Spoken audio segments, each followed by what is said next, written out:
infelizmente não era para eu fazer nenhuma intervenção nesse momento, mas o que a professora falou realmente é profundo demais, porque nós vivemos num país em que, ao invés de se caminhar para frente, o que a gente faz é caminhar para trás.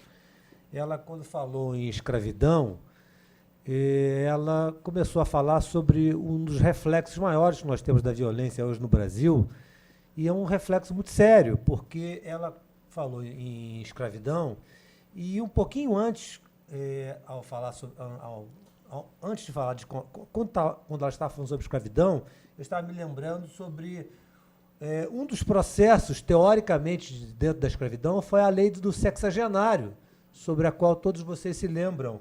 E o que era a lei do sexagenário? Era a lei segundo a qual o negro já se libertava, o escravo já se libertava ao completar 65 anos.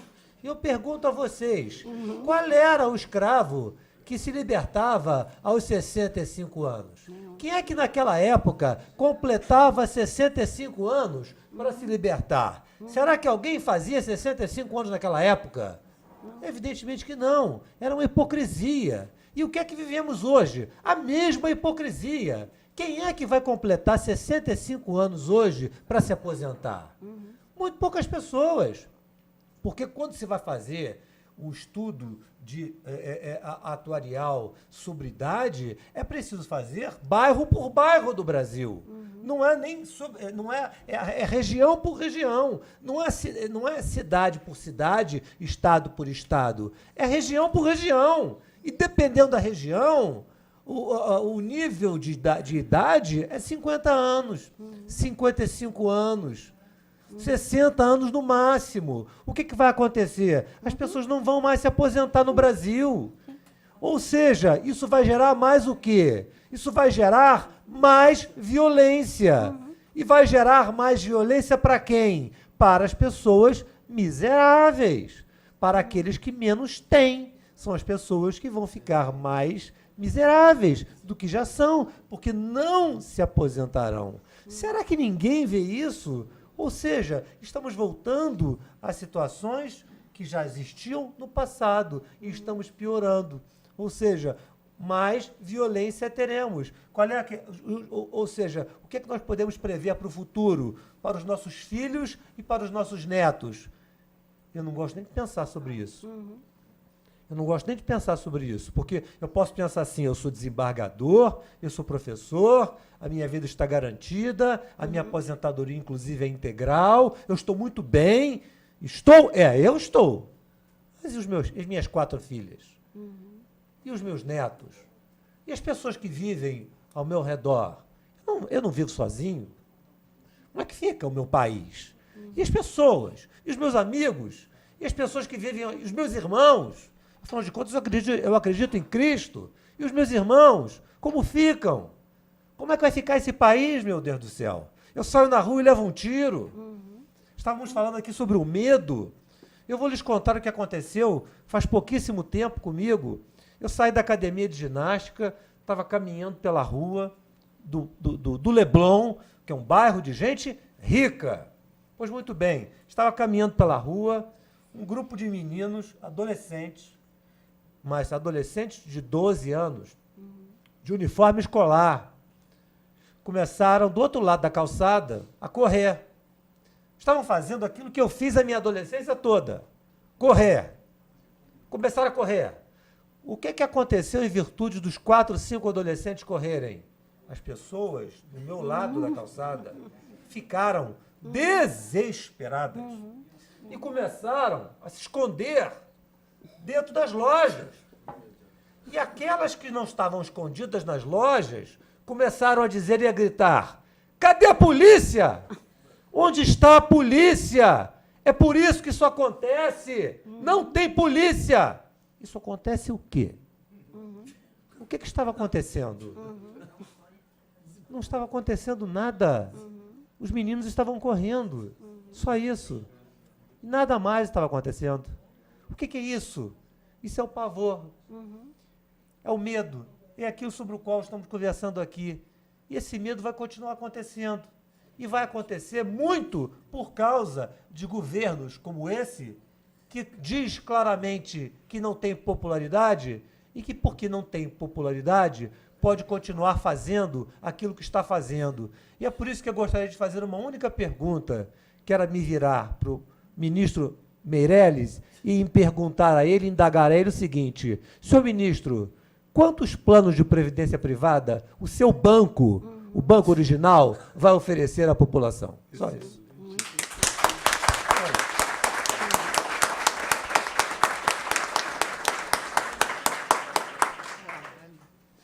Desculpe o desabafo, porque é inacreditável.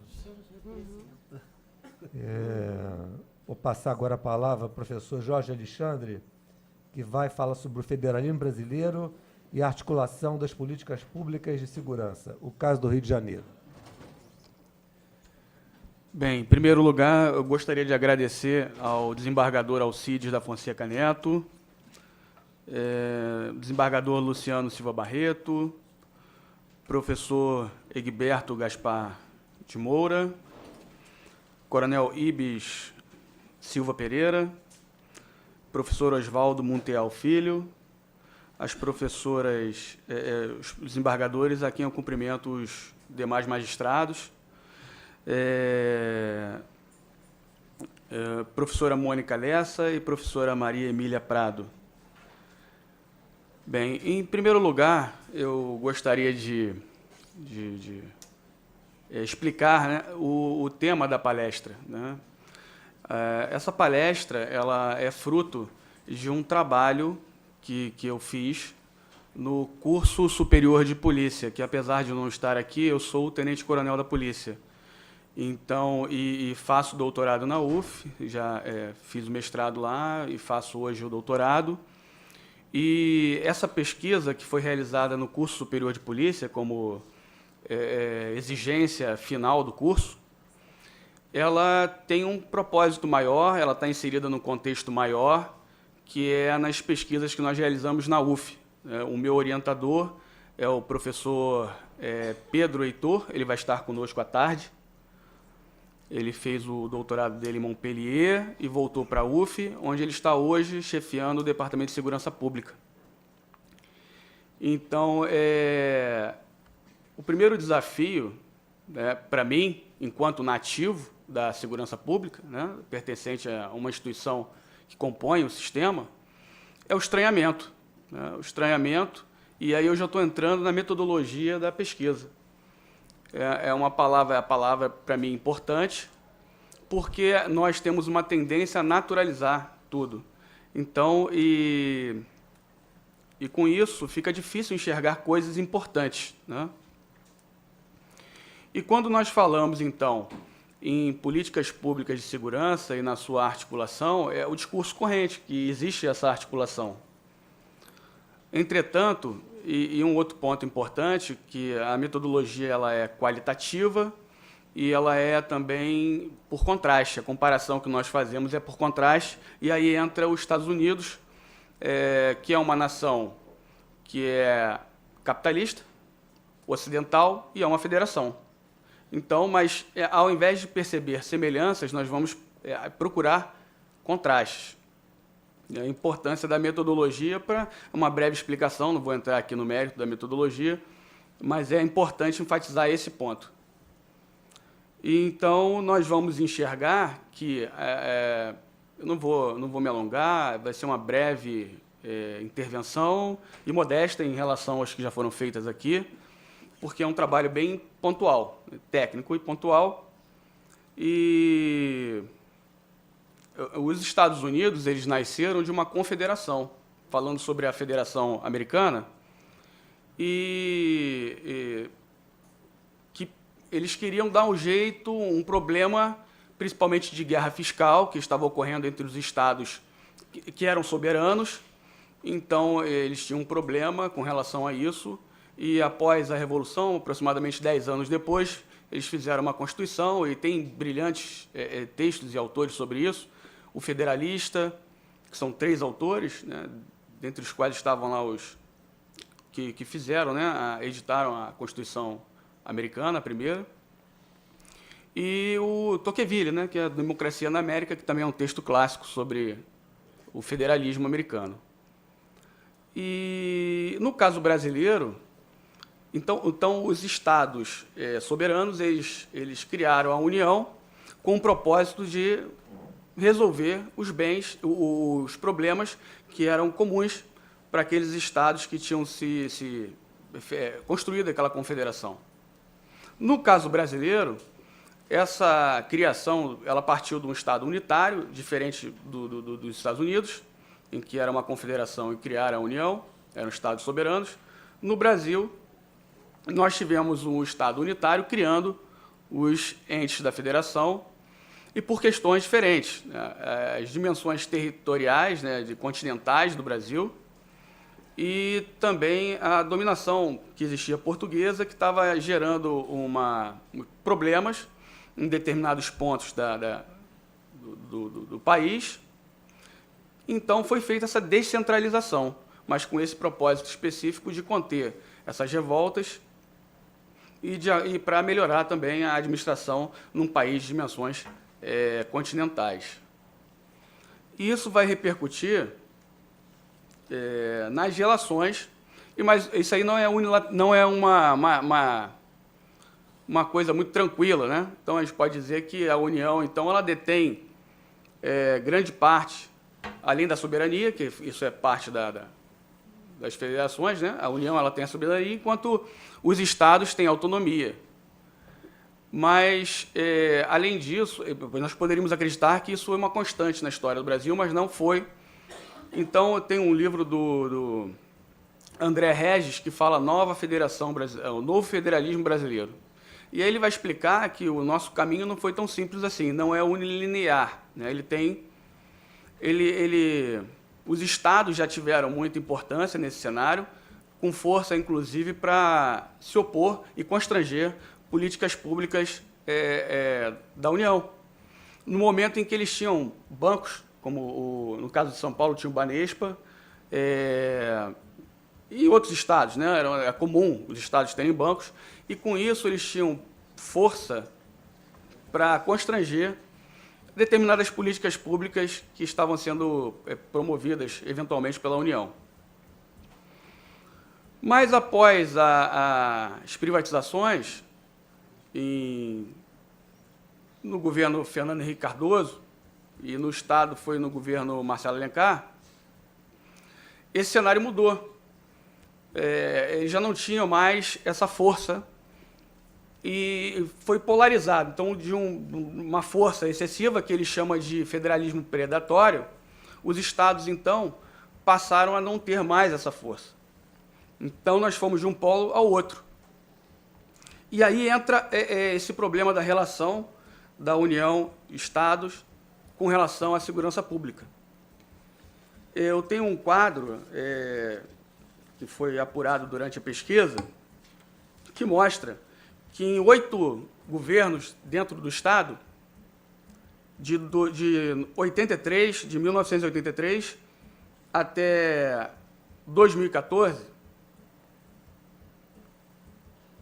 isso representa 8 governos, 3 foram da situação e 5 foram oposição. E numa federação em que a União ela centraliza muito poder, isso vai desdobrar também nas políticas públicas que os estados vão promover, inclusive no campo da segurança pública. Além disso, nós vemos que a União, enquanto nós temos uma tendência diferente também dos Estados Unidos, a centralizar os grandes problemas. Lá, eles descentralizam os grandes problemas, vai para os estados resolverem. Aqui, no Brasil, em decorrência disso que nós estamos conversando, a União é que ela fica responsável, né, o presidente, por resolver todos os grandes problemas da federação, por conta dessa nossa história do federalismo. Então, nós temos vários planos que começaram, eu posso, com marcos legais, né, colocar como o primeiro em 93, que foi a participação na Conferência Mundial de Direitos Humanos. Mais tarde, em 96, o Programa Nacional de Direitos Humanos, já no governo Fernando Henrique. enfim, diversos outros planos, criação de Secretaria Nacional de Segurança Pública, isso em 97. Em 2000, outro plano, Plano Nacional de Segurança Pública, e mais para frente no PRONASSE, né, que é o Plano Nacional de Segurança Pública e Cidadania, já no governo Lula, e que não foram implementados na sua inteireza, né, podemos dizer assim. Então, além disso, isso num plano vertical. Além disso, nós também temos um plano horizontal, que é a alternância das políticas estaduais. Nós temos, dentro do Estado, e aí foi feito um apanhado desde a década de 80 até o governo Sérgio Cabral, alternâncias de políticas públicas que remontam a essa alternância de poder político. Então, no governo Chagas Freitas, nós temos aí um governo autoritário e repressivo, são os modelos, né? O governo Leonel Brizola, que foi basicamente preventivo. O governo Moreira Franco, com um viés mais repressivo. Depois nós voltamos ao governo Brizola, com um misto de preventivo e repressivo. O governo Nilo Batista, repressivo, ou melhor, desculpa, preventivo. Marcelo Alencar, repressivo, inclusive com aquela gratificação da bravura. Temos o modelo preventivo e repressivo no governador Antônio Garotinho. Rosinha Garotinho manteve isso, né, esse mesmo modelo. Benedita da Silva, preventivo. E então nós temos essa noção da alternância dos modelos de segurança pública em decorrência desse plano horizontal, que eu chamei desse plano horizontal. Né? Então, nós podemos verificar que a nossa federação ela gera esses descompassos no que diz respeito à nossa forma, né, que nós constituímos a nossa federação, ela gera um problema na aplicação dessas políticas públicas de segurança.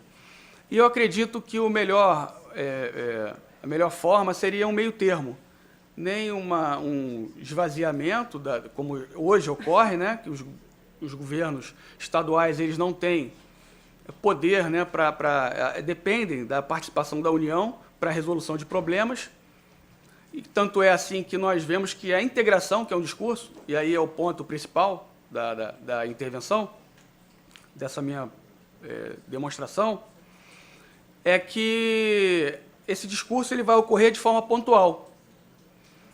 Seja numa Rio 92, como nós tivemos lá no início, lá na década de 90, mais tarde na Rio +20, né, 20 anos depois, nas eleições, em Olimpíadas. E nós tivemos agora, perto das Olimpíadas, a Operação Brasil Integrado. Quer dizer, essas coisas vão ocorrer de forma pontual. Elas só vão ocorrer de forma permanente quando existe uma relação, e aí eu remeto ao da Mata, né, que é um antropólogo, que é a forma como nós navegamos em sociedade, que é no nosso... essa forma, esse relacionamento que nós temos, né? Essa necessidade a nossa bússola de navegação social é essa necessidade de se relacionar, tanto os órgãos quanto instituições quanto pessoas. Então, essa integração ela vai ocorrer quando as pessoas que compõem essas instituições elas se relacionam bem, essa integração ocorre. Mas esse discurso que seria, né, deveria ser uma coisa permanente, ela de fato não ocorre, ela vai ocorrer de forma pontual, e isso também é consequência da forma como nós nos estabelecemos enquanto federação. Tá? É uma breve intervenção, eu sei que o tempo está avançando, então agradeço a participação de todos, os senhores e senhoras, e me coloco à disposição. Tá?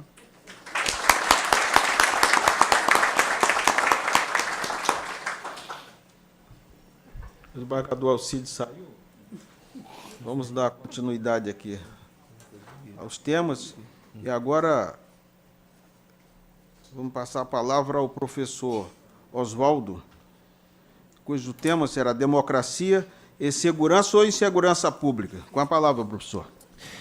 Muito obrigado, desembargador Luciano, e a todos os meus companheiros de mesa. Né, já foi dito aqui, então a minha fala será breve. Geralmente quem diz que a fala será breve é longuíssima. Vocês já sabem disso, né? A pessoa fala será breve, no mínimo 2 horas. Mas eu realmente prometo ser breve, mas não tanto. Então, assim, a professora Mônica já abriu o relógio e mostrou 11h47. Então, assim, então o negócio. Nós temos aí, pelo menos, 3 questões que são absolutamente fundamentais, né, nessa evolução, nessa trajetória, né, da insegurança pública, né, no Brasil. Né. Uma foi destacada pela professora Maria Emília Prado, com maestria, né, ela fez uma exposição muito clara e muito erudita, né, pegando aí a discussão da escravidão. Então, eu vou, de alguma maneira, o Maria Emília, plagiar um pouco você aqui, né? Retomar aqui um pouco a sua fala, porque acabou sendo um míssil na minha, né? Então eu vou aqui recuperar parte, né, do que você disse para me salvar aqui. Ora, essa conciliação complexa de um país escravista com um receituário liberal, quer dizer, você tem um paciente. Aí o paciente, a pessoa liberta da medicina, me desculpa que você deu um exemplo, obrigado, que é daquela medicina, você deu um exemplo equivocado, me corrija, professor Egberto. O paciente está ali com uma gripe e eu dou doses maciças, enfim, para curar o câncer. Então, assim, então, negócio, nós temos no século XIX um paradoxo que é dramático, né? Um legado de 400 anos de escravidão para ser equacionado numa Constituição, obrigado, companheiro, para ser equacionado numa Constituição que tem pretensões, né, de flerte, né, com a Constituição americana. É uma espécie de mosaico, né? Então tem algumas influências dos Estados Unidos, mas também tem influência da França, porque nós temos aqui um certo ecletismo, que caracterizou, aliás, Portugal e caracteriza o Brasil, uma espécie de ecletismo, né? Aliás, esse termo até de lá é luso, né? O ecletismo reformista. Então, nós vamos, mas nem tanto. Nós vamos. Eu quero, mas não quero.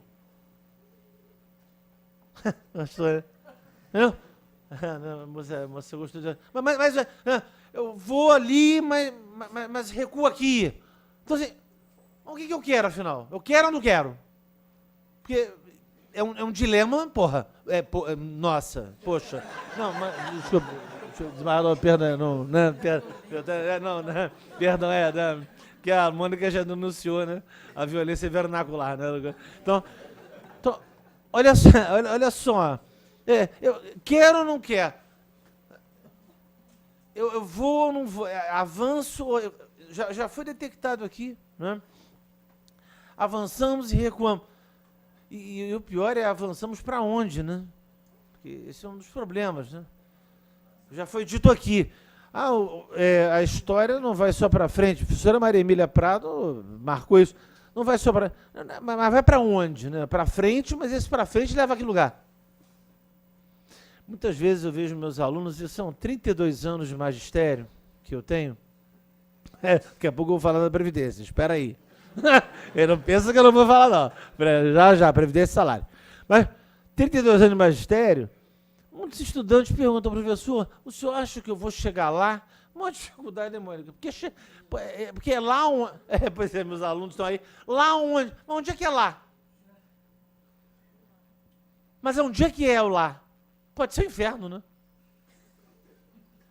Ué? Mas não é não? Olha qual é o tema do medo e democracia. O negócio aqui não é bobagem, não é bolinho, não. O Areia já falou aí. O Areia já largou o aço lá no canto, lá, já avisando.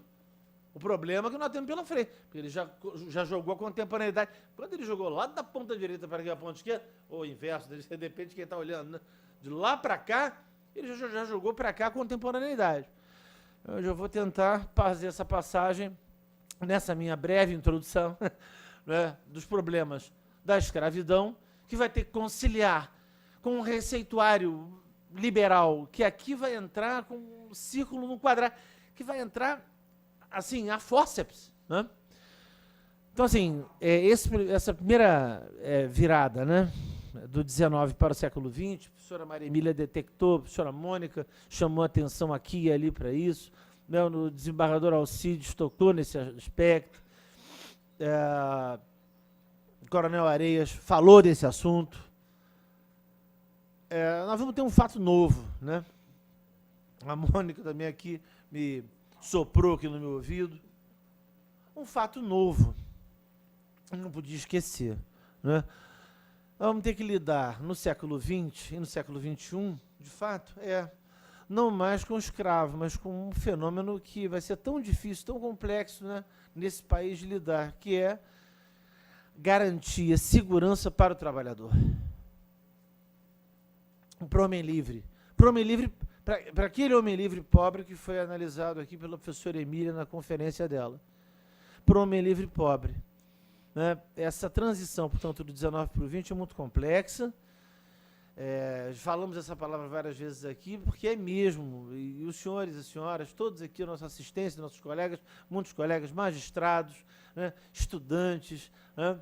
Professores, sabem disso, né? Agentes da lei, policiais, sabem o problema, né, que representa lidar com a segurança do povo.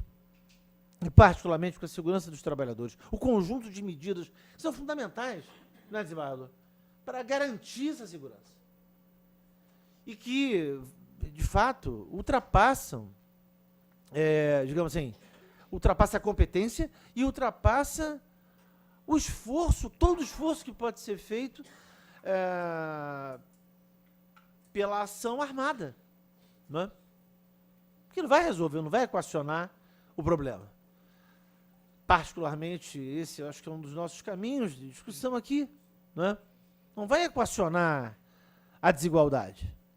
Né? Não vai resolver o dia a dia. Né?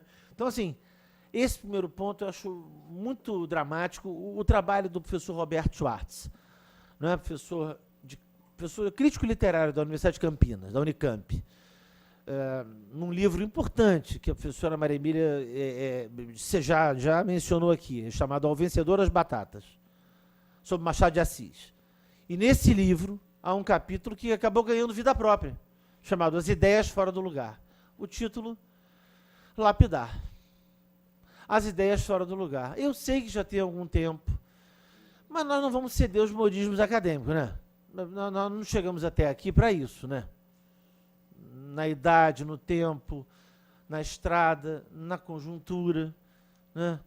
No que está aí. Nós não chegamos até aqui para parar nisso ou ter medo, né? Então, assim, o tema as ideias fora do lugar, isso gerou um debate, particularmente da historiografia paulista, um debate muito curioso, que logo depois, ali paralelamente, a professora Maria Silva de Carvalho Franco, da Unicamp, diz: as ideias estão no lugar.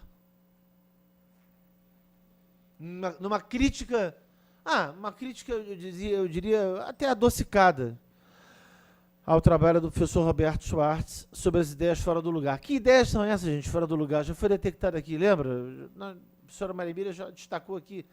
Né? Que ideias são essas fora do lugar? Escravidão com mercado. Mercado capitalista com escravidão. Trabalho livre numa sociedade escravista. Liberação de mão de obra com o garrote vil da colônia. Como se dizia na colônia. Tem problema? Garrote vil. Expressão típica colonial. Aperta o pescoço. Garrote, né? no pobre, no excluído, no escravo, né? Você não vai para o Pelourinho de vez em quando. Pelourinho é uma instituição, né, gente? Pelourinho é uma instituição. Tem Estado da Federação, que é até ponto turístico. Não é uma crítica à Bahia, na nossa querida Bahia, tá, né? Não, tá? Mas espanta, né? Quando você vê que o Pelourinho, você vai lá, onde é que você foi hoje? Eu fui no Pelourinho, lindo. Porra, é mesmo? Não falei, poxa. Então, assim, tá bem, desembargador, onde é que você foi? É lindo, Pelourinho é lindo. Tá bom, você vai ver lá a praça, mas acha lindo o Pelourinho? Então, claro que há uma contradição, né?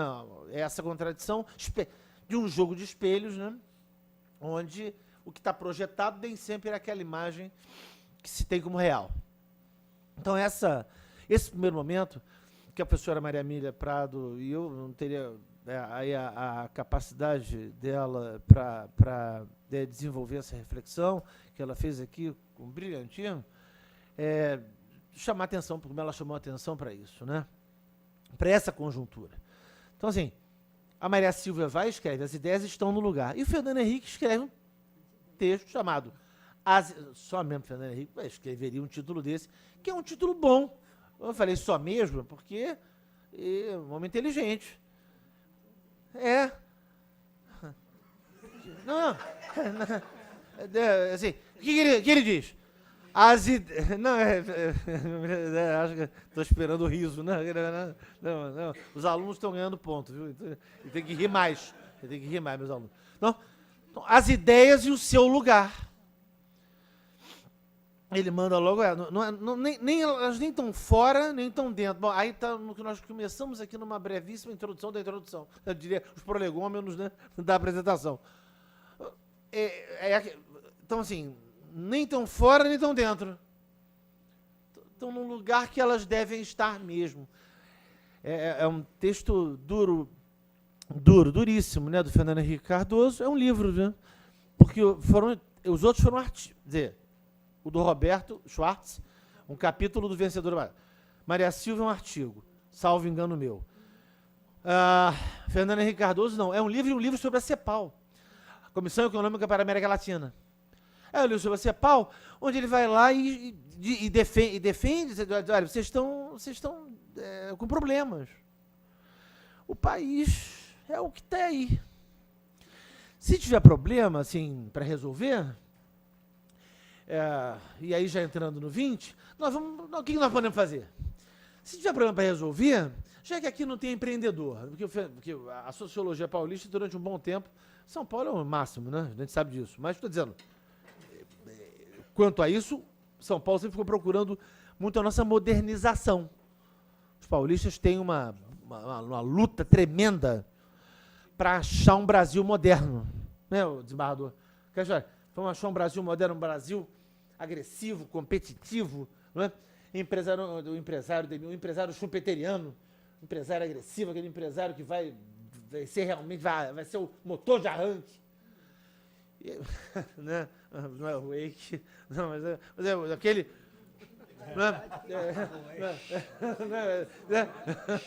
Então, assim, Antônio, assim vocês acabam comigo.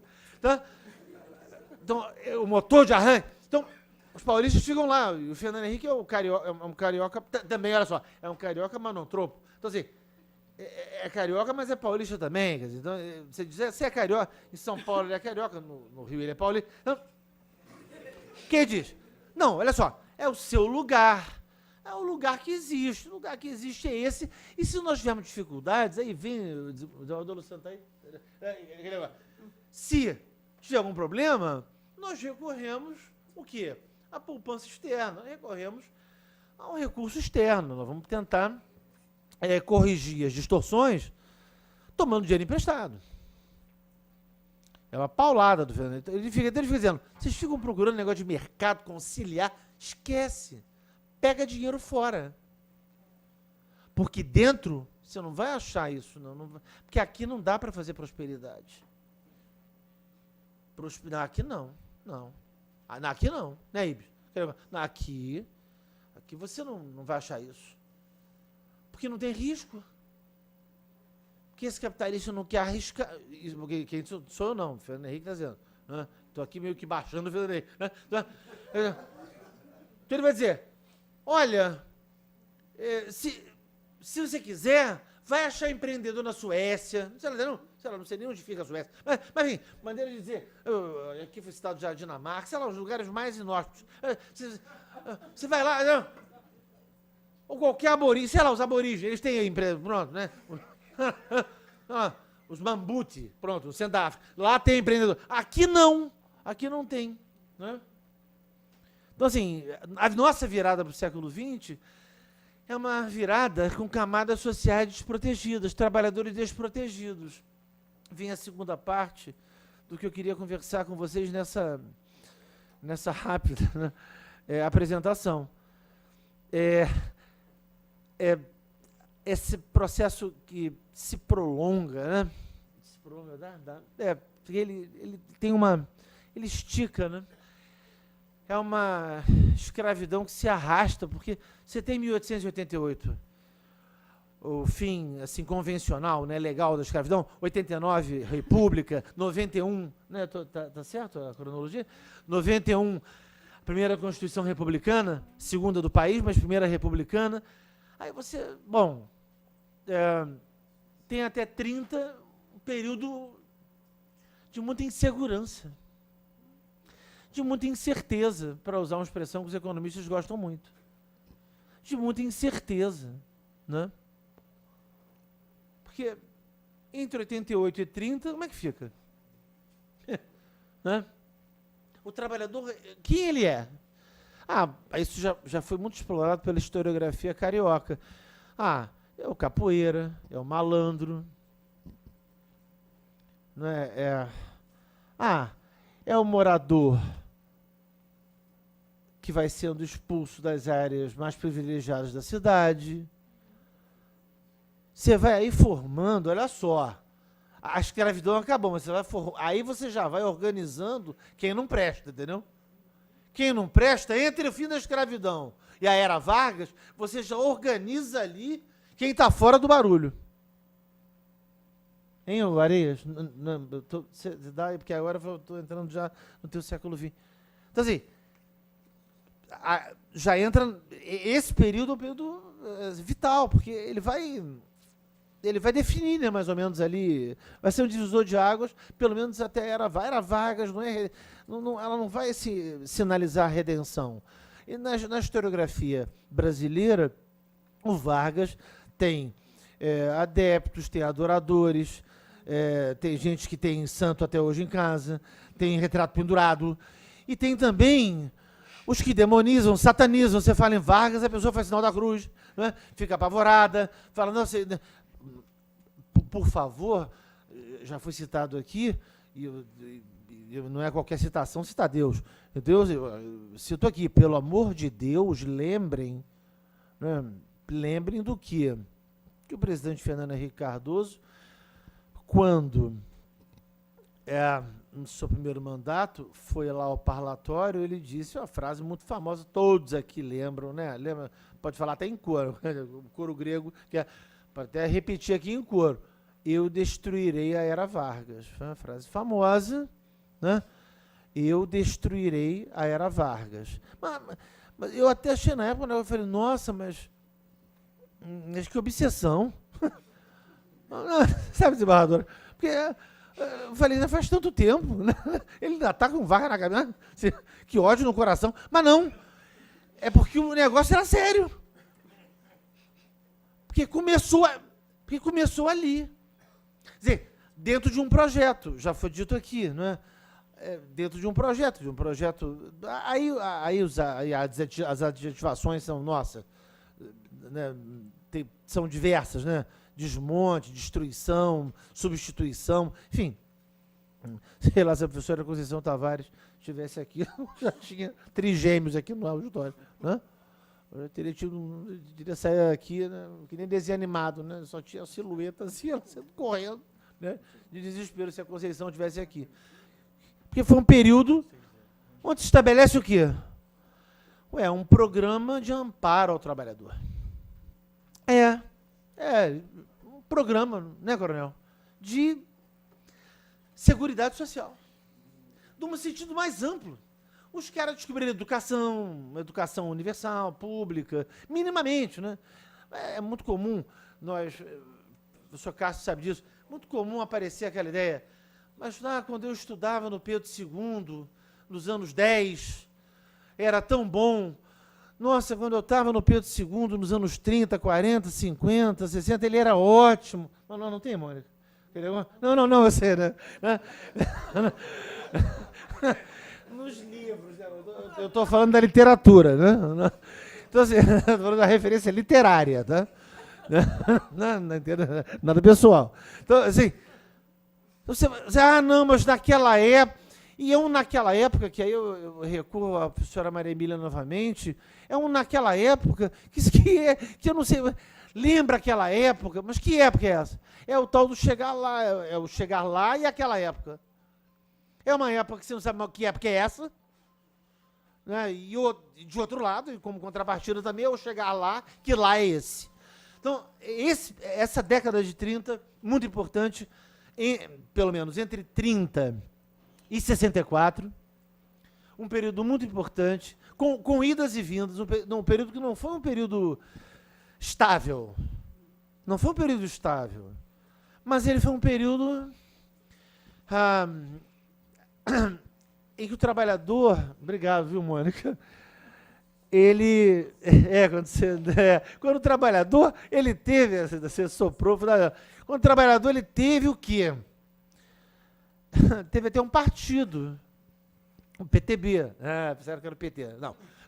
Então, o PTB,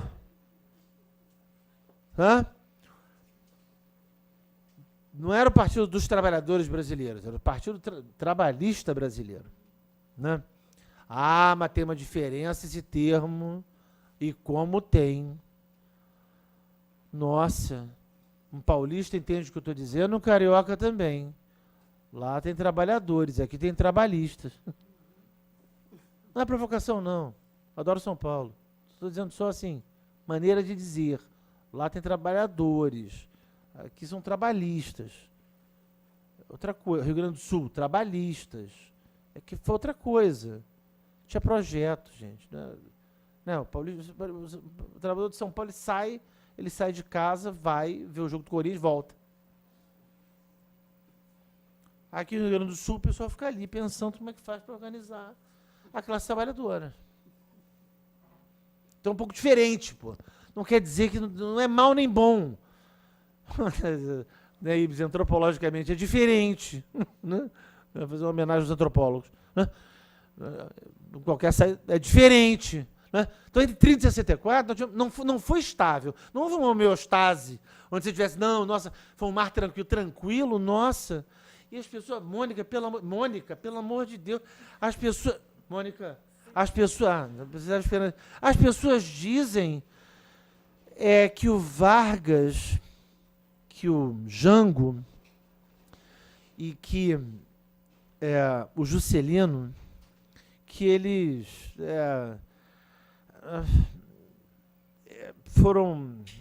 tiveram monopólio, controle de tudo. Que eles tiveram controle de tudo, foram colonizar a política brasileira. Que o Juscelino, olha que eu estou falando de personalidades diferentes, hein? Não é, Ari? Personalidades diferentes. Olha o que eu estou falando. Eu até dei uma pulada no Jânio. Juscelino, Jango Goulart, né? Getúlio. Mas... Aí eu pergunto a vocês, e todos vocês sabem disso, mas como é que pode... Daniel, toda a franquia, Daniel, não, sério, Daniel, olha só, Daniel, por favor. Como é que esses homens tiveram esse poder todo? Olha só, um se matou. O outro mandaram para fora. E o outro tomou posse ali com lote, né? Porque foi uma posse complexa, né? Não foi simples, não. Uma negociação, porque o Juscelino tomou posse rindo a mesa, mas assim, mas com... Não sei como me expressar. Mas vocês entenderam. Entendeu? Entendeu, capitão? Não, é com o coração na mão. Onde que eu vou espetar? Não somos conselheiros juntos, né? Porque, assim, tá um negócio com o coração apertado, né? O coração na mão, o coração apertado, porque quase não tem posse, né? Ué, tem revolta, ele tem problemas, inclusive com as Forças Armadas. Tem ali... Quem era o vice do Juscelino? Ué, a pessoa já estava mirando ali. Quem era o vice do Juscelino? O presidente João Goulart, pô. Ali, você vê o Juscelino na posse, rindo. Mas se ele está rindo, é o riso mineiro. Aquele riso mineiro é um riso... Não sei explicar também, né? Vocês sabem o que eu estou querendo dizer, né? É um riso modesto, né? E o Jango é um riso largo, entendeu? Né? Um riso gaúcho largo dizendo, né? Nós chegamos aí, junto com o PSD, com a UDN, né? O DN em pânico, né? Porque você tem ali um problema, né? O Jango sempre foi um problema. Mas por quê? Ministro do Trabalho, né, cara? Como ministro do Trabalho, João Goulart, ele sinaliza para garantias da Seguridade Social que são dramáticas. Aqui não se trata de nenhuma apologia, eu não estou sendo apologético em relação ao governo Jango, que nem chegou a se completar. Nem chegou, teve pouco tempo. Porque, vê bem, espreme o período da era Jango. Ele ficou entre o regime parlamentar do Tancredo e a crise. Então, se você tira o suco disso, sobra pouco do governo Jango. Foi um governo muito problemático, pô. Muito problemático. Não é à toa que poucas vezes eu vi como historiador pesquisando. Eu não sou muito pesquisar em fotografia, não entendo muito de imagem, não, sabe? Então, assim, tal negócio. Poucas vezes eu vi nas fotografias alguém tão desesperado como o presidente João Goulart no enterro do Getúlio, né? Em 54, né? Suicídio do presidente Vargas. Alguém tão desesperado. Deem uma olhada. O CPDOC tem fotografias, assim, tem um acervo muito importante, e particularmente a família também. As fotografias do funeral do presidente Vargas. Eu poucas vezes vi um homem tão desesperado. E na carta que foi entregue e a carta testamento foi entregue ao Jango. Não foi qualquer um, foi o João Goulart. E ele foi o primeiro a receber. E o Getúlio manda um recado ali. Diz uma coisa muito importante, parênteses, né? Aí acaba sendo o nosso trabalho como historiador, que é o trabalho das fontes, né?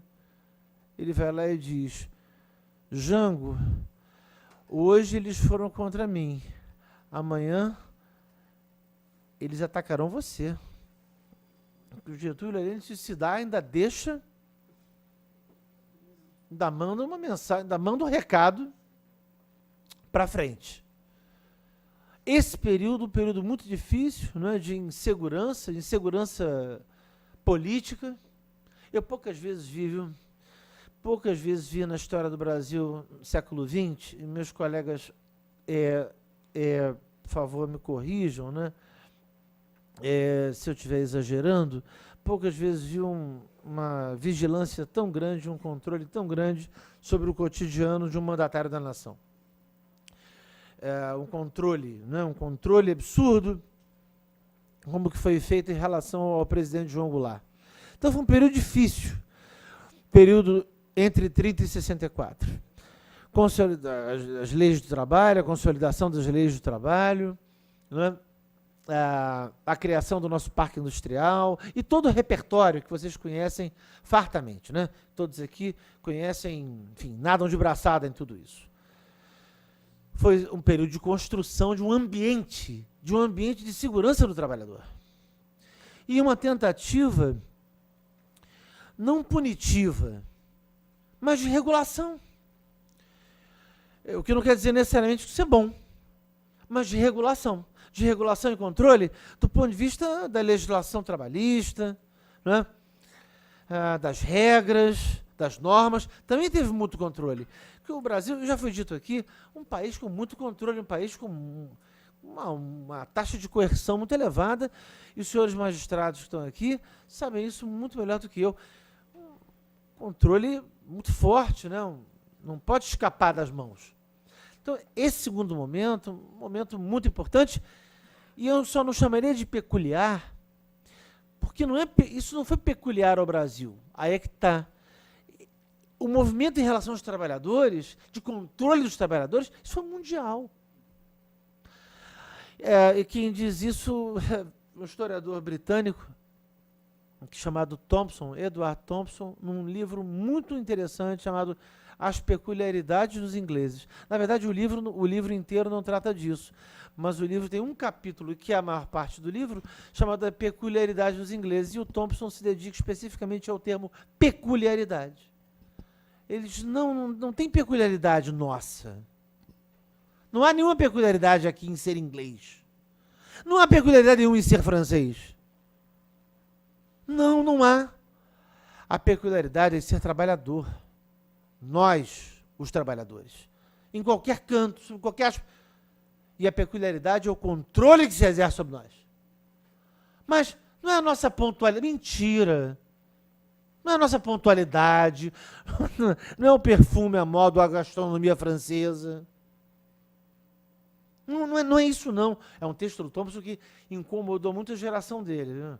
Ele recebeu muitas críticas, inclusive da sua demarche teórico-metodológica. Sofreu muito. Textos de vários colegas seus, inclusive do seu campo teórico, inclusive do seu próprio campo teórico-metodológico. E o Thompson é um intelectual muito criativo. Disse, olha, tem que rever isso aí. Não tem negócio de especificidade nenhuma, não. A especificidade é o controle exercido sobre os trabalhadores. Então, a nossa peculiaridade é a peculiaridade dos trabalhadores pelo mundo afora. Com maior ou menor intensidade do grau de violência que vai ser impulsionado sobre eles. Mas vai estar presente, né, esse uso da força. Esse uso da força sobre a sociedade. Senão não estaria presente isso num dos textos mais clássicos das ciências sociais. Quando Max Weber diz lá, o Estado é o lugar do monopólio legítimo da violência. Tema depois do nosso almoço. Depois do nosso almoço, né, Ibis? Nossa, vem o Ibis aí, vem o pessoal, vai discutir. Esse problema ficou um problemão. Monopólio legítimo da força, do uso da violência. O lugar é o Estado. Então não é o trabalhador aqui, é o trabalhador em qualquer lugar. É o excluído, é o deserdado em qualquer lugar. É o deserdado em seu próprio país. É um deserdado em seu próprio país. Com maior ou menor proteção, com maior ou menor nível de seguridade social.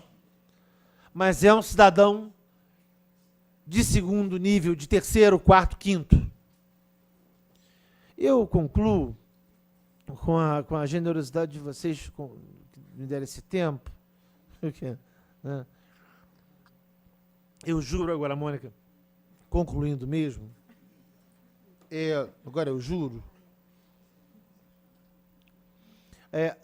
a insegurança nessa história contemporânea imediata nossa, porque nós, historiadores, temos um problema que é lidar com a história do presente. Nossa colega, né, professora Lenar, sempre sinaliza para isso, né? Professora titular de História Contemporânea da Universidade do Estado do Rio de Janeiro, estará em breve aqui conosco também. Ela sempre lembra isso. O problema de lidar com a história do presente, mas sobretudo uma história do presente contemporânea imediata. Aí é mais difícil ainda, porque está acontecendo. E o historiador, muitas vezes, assim, ele gosta de um tempo, entendeu? Um tempo para falar, porque o tempo, assim, aquele tempo presente imediato é dos economistas, da ciência política, né? Do direito, da ciência jurídica, da teoria do Estado, né? que é uma matéria, nossa, central das ciências jurídicas, né? É a disciplina por excelência, né, das ciências jurídicas, da teoria geral do Estado. Então, nós historiadores, quando falamos assim desse presente, falamos com, sabe, com luva de cirurgião, sabe? Nós colocamos a luva cirúrgica, passamos o éter, sabe? No corpo todo, máscara, sabe? E vamos para o presente, porque como é que vai ser isso? Então, esse sentimento de insegurança, que eu preferiria chamar nesse momento, se me permitem, esse sentimento de crise de pertencimento, de não pertencer a nada, isso já foi denunciado aqui pelo desembargador Alcides, pela professora Maria Emília, pela professora Mônica, por todos da mesa. Esse sentimento de uma espécie de crise de pertencimento que reformas sociais provocam, ou nos deixam assim meio sem chão, né, gente? Né? Eu tive que pedir um matemático para saber quando é que eu... Não, que morreu, não, matemático. Eu pedi um matemático para fazer o cálculo. Ele disse: Oswaldo, lá pelos 89 anos você aposenta. Eu falei que eu tinha que falar da Previdência. 89. Eu acho que 89 anos, eu não sei se dá para... Pelo cálculo, mais ou menos 80. Daniel, você sabe, eu não chego lá. Eu não chego, você é meu... Não sei se você é meu orientante de doutorado, você sabe disso. Não vou chegar lá, mas bem antes a gente acaba a tese, né? Claro. Né? Mas... não, isso fica tranquilo, eu estou com 52. Eu planejo pelo menos mais 1, 2 anos de vida. Então, assim, olha só. Sem teoria.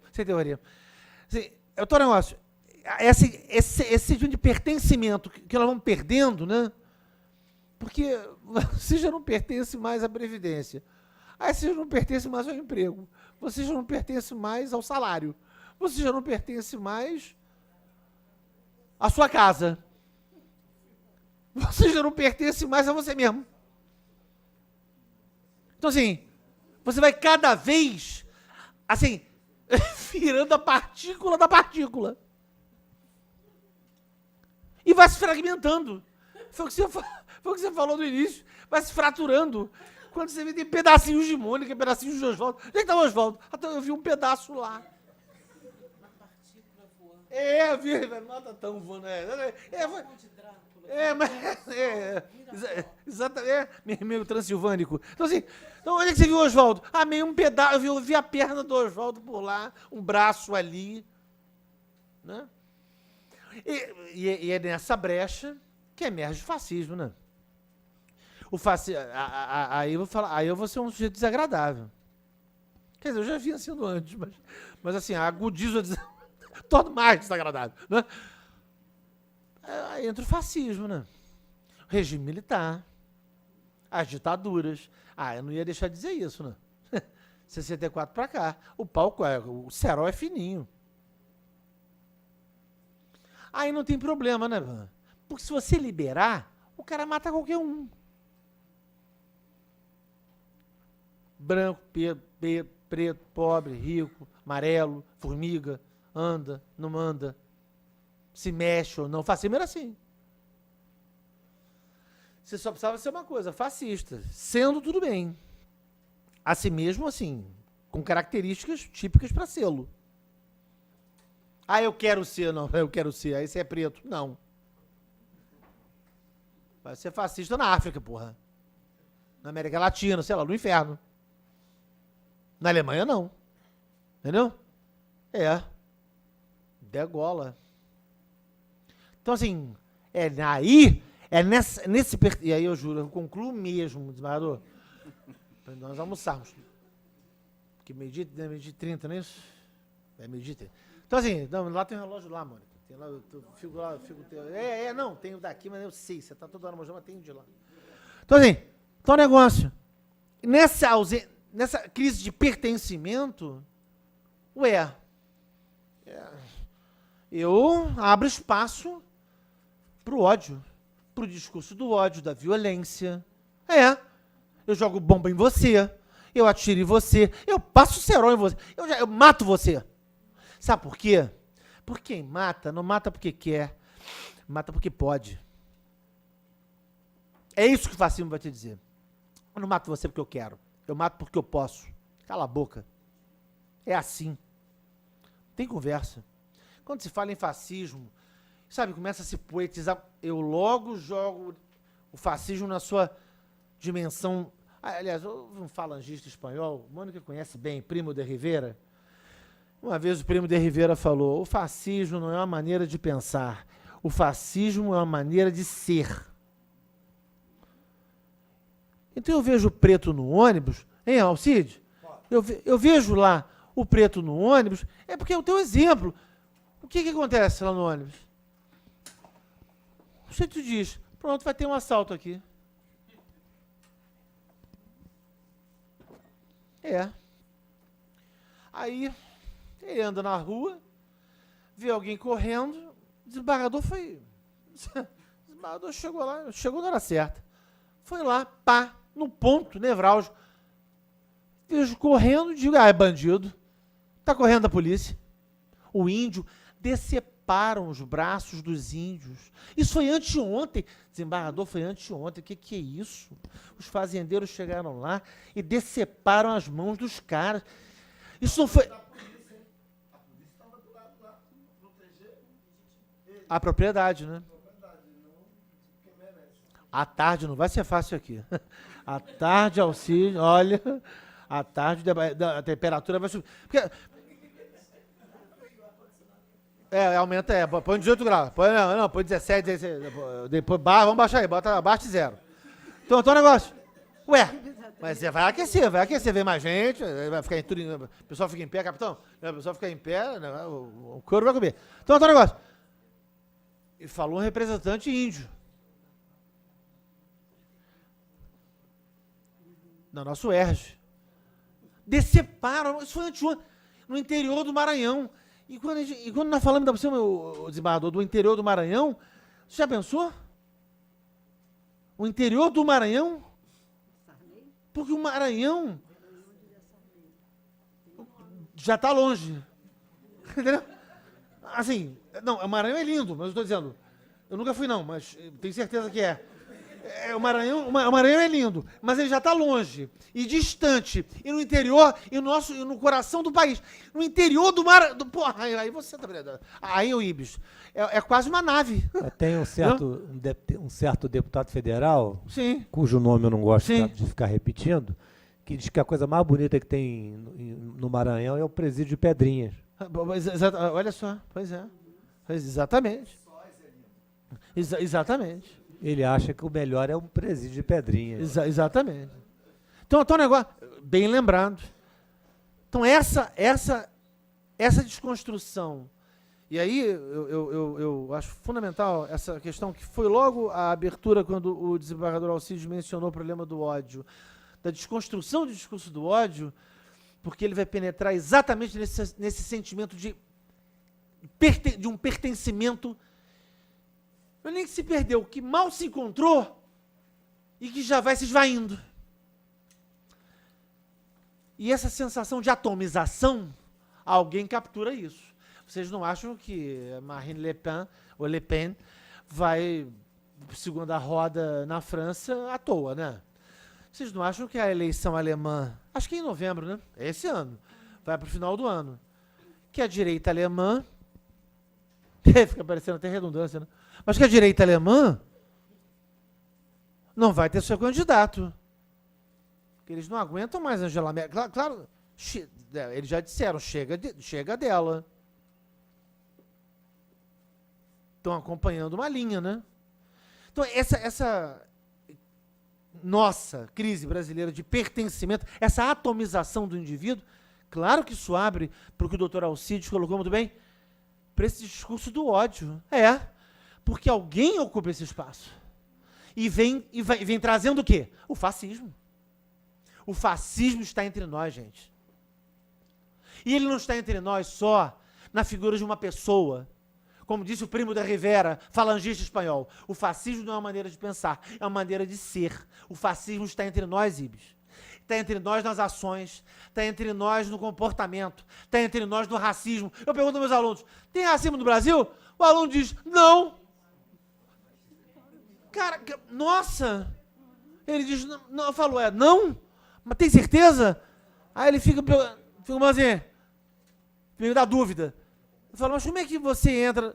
Não, às vezes me olham diferente. Eu falei, pois é. É um dos países mais desiguais, violentos e racistas do mundo. Os negros sabem disso. Sofrem com chicote no lombo. Com chicote no lombo. Esse sentimento, portanto, de fratura, de fragmentação, de perda de referência. Estou te apertando aqui, né? Desculpa, mano. De referência, essa fragmentação, esse homem fraturado, né? Aparece logo uma alternativa. Diz, não. Deixa isso aí que nós oferecemos uma alternativa. Pois é. Nós vimos essa alternativa décadas atrás, e nesse filme a gente sabe o final e nós morremos no final, né? Eu concluo, né, chamando a atenção para uma frase do Goebbels, que foi o ministro da propaganda e inventor da propaganda. Uma pessoa de propaganda fica chateado, fala, Oswaldo, não diz isso não. Você fica dizendo isso, entendeu, Zimado?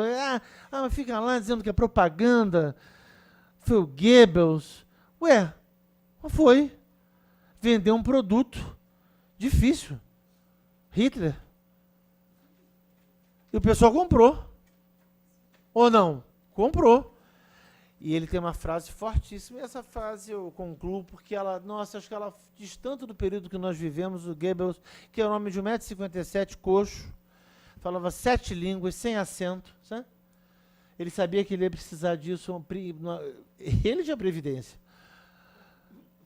Ele sabia que precisaria, adorar a música, precisaria disso se tivesse que fugir.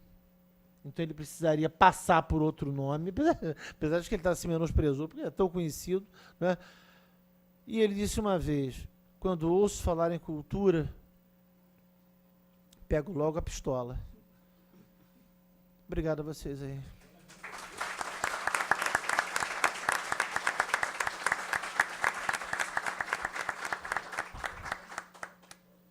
Eu quero saber se eu posso matricular do seu curso lá na UERJ. Uma honra, né, Zimado? Bom, acho que encerramos agora essa parte da manhã, né? A que horas a gente retorna? 2 horas? Então, eu convido a vocês todos para o nosso retorno, para a parte da tarde, às 2 horas da tarde. Muito obrigado, até às 2.